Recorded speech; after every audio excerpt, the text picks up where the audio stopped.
What is going on, everybody? Welcome back to another Waifuju video. Today, I'm taking every single Team Affinity 3 card in MLB The Show 23 and ranking them, going all the way from F tier up to S. Please keep in mind that these are just my opinions. A lot of these cards are really good, and I do want to preface this video, but every single card is significantly better with their captain boost. So if you have the Freddie Freeman or Spencer Strider boost, they are way better, especially the hitters. And I do think a theme team with the Freddie Freeman boost and some of these cards you'll see towards A and S tier is actually a very viable team that you could run into ranked and not have a terrible time. So with that being said, and without further ado, let's get into the tier list. Starting off our list with the F tier, we do have this 97 overall Paul Konerko. I've never liked Paul Konerko cards. I don't think they're very good at all. He does have a lot of power, but his swing is bad. There's a million other better right-handed first basemen, and I just don't think he's worth anything. F tier. And the only other F tier card I have on this list is this 97 overall Hyunjin Ryu. Hyunjin Ryu has a decent mix with the circle change, cutter, and sinker, but no slider. 92 hit per 9, 80K. He throws way too slow, so you're going to foul a lot of things off, and when you don't foul it, you're going to crush it. I don't think Ryu is any good. F tier. Rolling on into D tier, we are going to stick with pitchers. I think hitters are significantly better in this drop than the pitchers are. Starting with 97 Vita Blue with the Giants, which first of all is disgusting. 112 hit per 9 is actually great. 117 pitching clutch is great. There's nothing else good about this card. He never gets outlier for whatever reason. 4-pitch mix. Yes, his delivery is a little deceptive, but after a couple innings, you'll figure it out. His BB9 is too low. You'll foul off a lot of pitches. He's not very good. D tier. Next, we have one of our only relief pitchers in this, 97 Liam Hendricks. 4-seam slider, knuckle curve, 2-seam. So a 3-pitch mix. He doesn't have outlier. He doesn't even hit 100. Only 109 hit per 9. Yes, the K per 9 is pretty good, and the pitching clutch is great, but the hit per 9 being low is definitely a problem, and he doesn't do anything great to begin with, which is mix or his delivery. Liam Hendricks is never very good. D tier. Next, we have maybe a card that shouldn't be in D tier, but I'm putting him here anyway because you'll never really see anybody outside of the random event game using him. Is 97 J.R. Richard. Great hit per 9 at 114. Nothing else is very good. 4-pitch mix, but really it's just 2. Outlier on the 4-seam is great, but a slider and a cutter that are both way harder than they should be. Nothing moves slow. Everything moves the same direction, and 2-seams aren't good in this game. He's essentially a bad version of Rob Dibble, but also a starting version of Rob Dibble. I'd rather just use Dibble out of the pen. JR is not very good, and that's why he's in D tier. And the final D tier card is another card with outlier, actually. 97 Noah Syndergaard. This is the most meh card I've ever seen. Noah Syndergaard is really easy to read in this game also, with only sub 100 pretty much every hitting stat except pitch and clutch, but it's only a little bit higher. Sinker, slider, circle change, 4-seam slurve is a great mix, actually, and that just goes to show how low I think of Noah Syndergaard cards. He has outlier on his sinker, which is definitely not good. Sinker's 4-seam will be the same speed. I just don't like anything about him, honestly, except I will say his slider and his slurve being different speeds is really good, and so if you do use him, make sure you mix in those like it's a Randy Johnson type, but other than that, he's not very good. Sliding up into C tier, we're back to the hitters. 97 Raul Ibanez. He actually has a really good swing in this game. He plays left, right, and first base. The only reason he's even in C tier is because he does play left and right. He's not very good out there, but just him being able to play in those extra positions as well at the really high power and reverse splits with lefties, I think that's at least semi-valuable, so he's in C tier. Next up in C tier, I have 97 Jesse Winker, one of the best swings in the game. The issue is this card just doesn't do a whole lot because he's not going to be an outfielder with 40 speed and already pretty bad defense in left. He does hit righties very well. Clutch is very good though, and I appreciate that, so he's probably the best of the C tier cards in my opinion, but with how Jesse Winker is in the field, and he's not a good enough hitter to be a DH and take up a DH spot, it's really giving him a weird, I don't know what to do with you kind of a vibe. So unless you do really love him and want to put him at DH, there's way better DH options, and therefore he's in C tier. Another card in C tier, sadly, is this 97 Jake Lamb. He just doesn't do enough good to be put any higher than this. He absolutely destroys right-handed hitting, and that is about where it ends. He's a pretty decent defender over at third, but it's a loaded position with plenty of guys who can hit left-handed pitchers well. He cannot do that. He's way too slow to be playing in the outfield. and not have a good enough bat to make up for it. That's why he's in C tier. We have our first pitcher in C tier is going to be 97, Max Scherzer. Max Scherzer cards never play up to what they probably should. It's a decent mix. I wish he had a pitch that did run arm side, and the circle change does not do that quite enough. A lot of pitches that move in. The speed differentials are okay. He doesn't throw overly hard, which definitely sucks, and the per-9s are just all right. So this card's incredibly mid, and if you guys like Max Scherzer and mid, then maybe you like him. I think he's C tier. And the last card in C tier is Jim Rice. Jim Rice's swing is really bad in this game, and his swing is very distracting. Stats are really, really bleh across the board. This card reminds me of the new legend Mike Cameron, except worse at literally everything. So if you made Mike Cameron not a good outfielder and really slow and have worse contact versus left and worse power, then you get Jim Rice. But also Jim has no quirks, so it doesn't do anything for me to move the needle, and I think it's in C tier because of that. Let's slide over into B tier. B tier, we have a couple cards that I definitely think could be used on a team or a team in some capacity because they ever have good stats or really good swings. Troy Gloss, a great swing, and he destroys left-handed pitching. I actually love him for that. He has a couple of quirks as well, which is really nice, and he's not going to play shortstop. The reason that he's in B tier is because playing third, and that's really the only position you would put him at, is definitely a tough spot to be in. So he's a third baseman or DH, really, unless you've got to force yourself to put him at short, which I wouldn't. So Troy Gloss is okay. I think there's better options, and at least he has really good power. So he does a couple of things, but not my cup of tea. B tier. A card that I really like, but I can't put any higher, is this 97 Tommy La Stella. He destroys right-handed hitting. He's pretty good versus lefties. I wish his clutch was higher. If he had a 110-ish clutch, he would probably make it into A tier. He's not a great fielder at any of his positions, although second base is definitely a decent one for him. A 40 speed is not great. There are no quirks. Not enough to push him up to the A tier. I do think he's a fun use, though. Try him out. La Stella, B tier. Next in B tier, we have a pitcher. This is probably the first air quotes usable pitcher. 97 Charlie Morton's very good mix. He's the slow cutter, which you guys know I love. 104 hit per 9 is pretty good. 109 pitching clutch is great. 87 BB9 gets over 90, so it's pretty good. And the hit per 9 or the K per 9 is meh. I think this card does a lot of good stuff. The differentials are nice. Morton's always been an okay pitcher in this game, and that's why he's in B tier. He's pretty good, but nothing special. Another pitcher exactly like Charlie Morton is going to be Jake Peavy. I think Peavy is probably a little bit worse than Morton, but he does have a slider, so the pitch mix is better. The stats are worse. It's kind of a toss-up.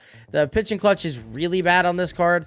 The hit per 9 and K per 9 are good. The BB9 is the same. So it does some things good with the pitch mix and the hit per 9, but the pitching clutch makes him really, really tough to use. And I think he's just okay. Nothing great. Next, we have one of my favorite pure hitters in this drop at all, but he's only a first baseman, and that is definitely tough for him. It's 97 Jesus Aguilar. He only plays first, and then he'll obviously be able to DH. 98 102 is pretty good on contact. 115 115 is great, but the 115 clutch is awesome on this guy. He also hits for insane power. If you've ever used Jesus Aguilar cards, just sweet swing and hits tanks.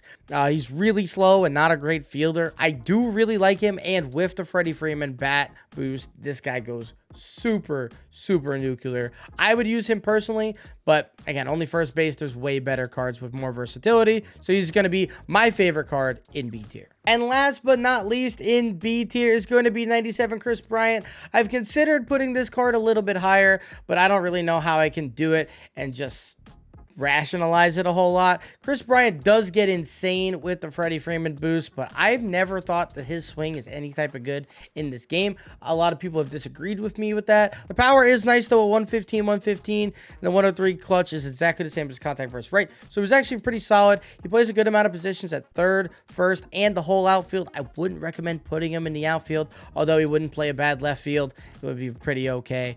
Third and first base are definitely his best positions. Having a card like this is cool, but where is he going to play in practice? That's probably why he's in B tier, and I think he's okay. I've been covering the speeds this whole time, and I do apologize for that, but that's classic waifu Jew. Starting off with the A tier is going to be a switch hitting Josh Bell. See, now this card is definitely very similar to Jesus Aguilar, and I actually do think Aguilar is better as a hitter. However, Josh Bell, the 118 clutch is awesome. 110 power, 101 is pretty good, but he's a switch hitter with at least potential to be flexible. flexible. Much like Chris Bryant, you're not going to put him in left or right field.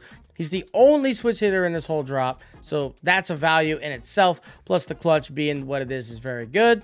He does have a couple of quirks, but nothing too crazy. I really just think him being a switch hitter is such a jump because he fits a couple of themes and he helps figure out and facilitate team builds a little bit better. So because of that, he's an A tier. He's easily the worst one in A tier, though. Next up, I have this new legend, Ryan Ludwig. I did not expect him to get a card this good. I'm going to be honest with you. He does a couple of weird things. He has that Manny Machado splits that for some reason we get all the time now, where it's higher contact versus one and higher power versus the other. He's actually a really good fielder, and right, 77 speed will get it done, especially at 2 parallels. He'll get the 80 reaction, so pretty solid.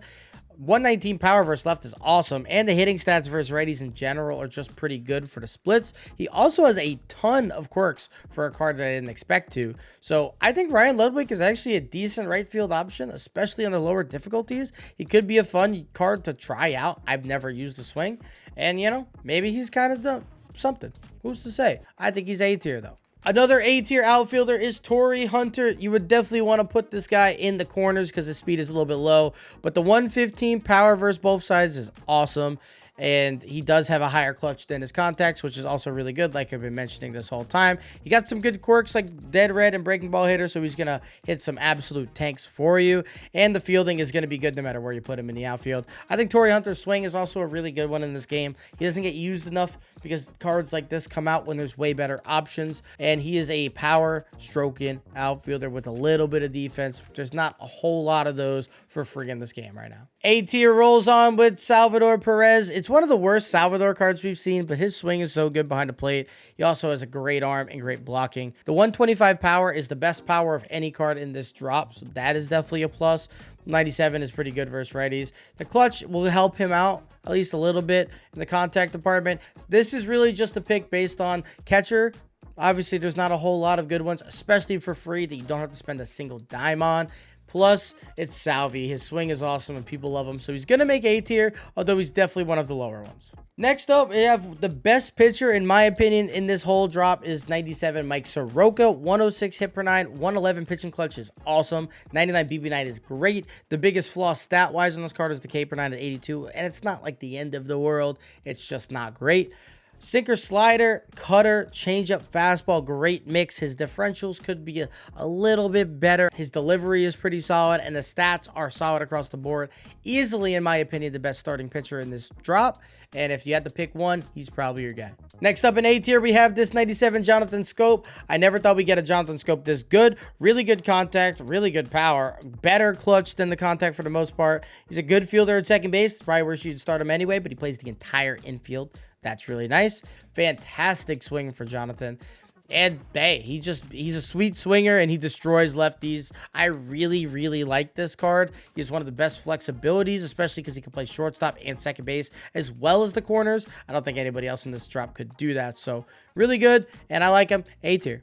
And the last card in A tier is this 97 Mitch Haniger. He's probably really close to being an S tier card for me. He's just a pretty terrible outfielder in practice. He gets really bad speeds. Like, his reaction is good, but his speed is so slow that he definitely struggles to get the ball sometimes. 103, 108 versus righties is a weird split, but I kind of like it.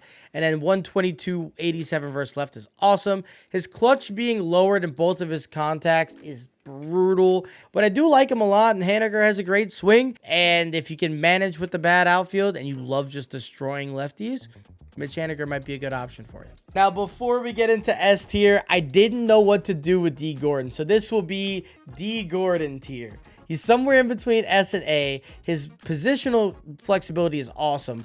Shortstop and second, all of it's going to be really good. And the outfield, 99 speed. He's going to play a great outfield or a great infield. Doesn't matter. Max contact, max clutch, max bunting. This card does so many things right. But typically in MLB The Show, power is king. And this guy is the complete antithesis of that. He has no power. He gets up to 50 versus righties and 53 versus lefties. But he does something. I don't know what it is, but D Gordon is the king of the bloop singles, the bloop doubles. He steals. He's a nuisance, and he's genuinely a net positive on most teams in this game. So I wouldn't blame you for using them. Don't expect a whole lot of home runs. The occasional one here and there, especially at low elo stadiums.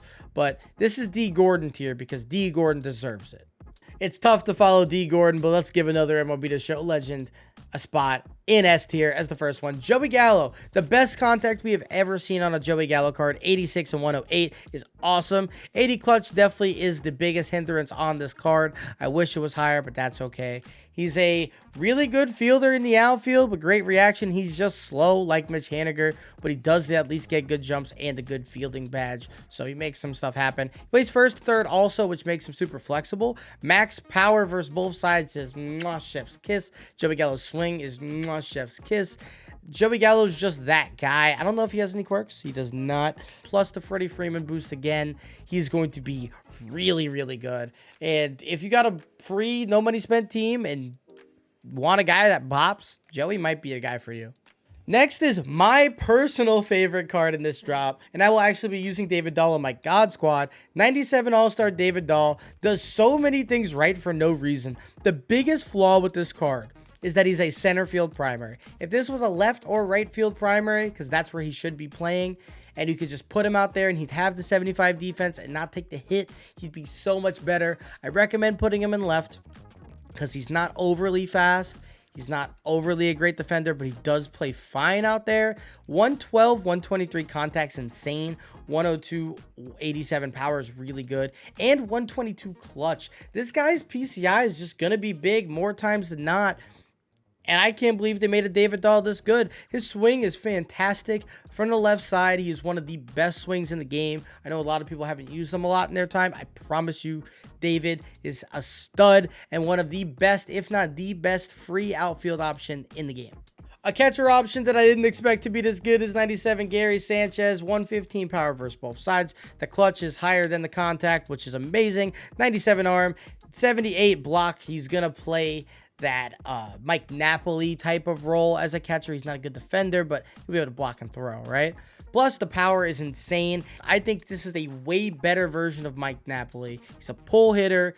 He's going to hit tanks, and he winds up with about 110 on everything with the boost. Gary Sanchez is actually really, really good, and a darn good option at catcher if you don't have Adley already. This is probably the shock of the list, but 97 Larry Doby is in S tier. He plays the outfield and second base, which is weirdly valuable. 100, 115 versus right, 97, 80 versus left is definitely pretty good. Nothing fantastic, but he does have the maxed out clutch, which is awesome. 65 speed isn't the best, but it's definitely okay. And the thing that makes this Larry Doby so good, besides the max clutch and a second base, is the fact that he has 8 quirks. And they're all really good ones too. But I've never seen a Larry Doby this good, especially for being able to play second base. I think he's actually a stud. Give him a try, because I bet you've never used a Larry before. And everybody knew this is how the video was going to end. It's 97 Trey Turner, the best swing in this entire program. We lose the 99 Trey Turner from the WBC in set 3, but then they immediately give us another one. He does have worse stealing than typical Trey Turners do. If you like stealing with Trey, I'm sorry for that. But 109, 125 contact, 82, 90 power. The 82, 90 power is going to play so well for Trey. He's just nuts with that. 125 clutch. Amazing. I wish the fielding was a little bit better. This is the single best card that dropped, and if you have him on your God Squad because you love Trey Turners, I would not blame you. It's reminiscent of the All-Star card we got a couple of years ago. It's actually the same year, so that makes sense, and he's the best card by a mile. So thank you guys for watching. Let me know who you like out of this Team Affinity program. There's so many cards. We just went over 30 of them. Some of them are great, some of them aren't, but most of them are at least pretty good. Again, with the boost, they get even better. And let me know if you guys are trying them and who your favorite is down below. Let me know who you're grinding for this season and how you're liking it so far. And I'll see you guys in the next video. Peace.